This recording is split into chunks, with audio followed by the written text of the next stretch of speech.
जिस बंदे की जेब में पैसे हैं कुर्बानी उस पर वाजिब है, उसके अब्बा जी पर वाजिब नहीं। अगर अब्बा जी के पास अलग पैसे हैं तो अब्बा जी पर कुर्बानी वाजिब होगी।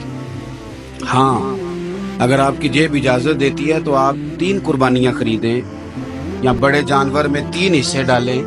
तो अब आप 2 वालदैन की हो गई, 1 आपकी अपनी हो गई, लेकिन जब तक आप पर वाजिब कुर्बानी आप नहीं देते तब तक वालदैन की कुर्बानी देना दुरुस्त नहीं है, क्योंकि ये दीन में वाजिब है। जो नमाज आप पे फर्ज है वो आपने पढ़नी है और जो अब्बा जी पे फर्ज है वो अब्बा जी ने पढ़नी है। इस मसले को भी जरूर ज़हन नशीन करें। उससे अगली बात जो और ज्यादा जरूरी है उसका जरूर ख्याल फरमाएं। हिस्से डाले जाते हैं कुर्बानी के हिस्से, तो 6 हिस्से हो गए, अब 7वां हिस्सा मिल नहीं रहा, तो एक तगड़े से बंदे के पास जाके मालदार से कहा कि चौधरी साहब हिस्सा डाल ले, एक हिस्सा कम है।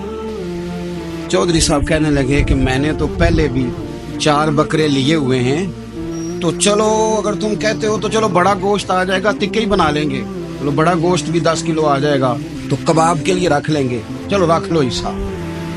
अब 6 बंदों की नियत कुर्बानी की, 7वें की गोश्त की, उसकी नियत कुर्बानी की, पिछले 6 की भी कुर्बानी नहीं होगी, वो भी गए काम से। आप इस बात को समझें कि कुर्बानी का मतलब यह है कि खालिस अल्लाह की रज़ा के लिए मखसूस वक्त में मखसूस जानवर ज़िबा करना।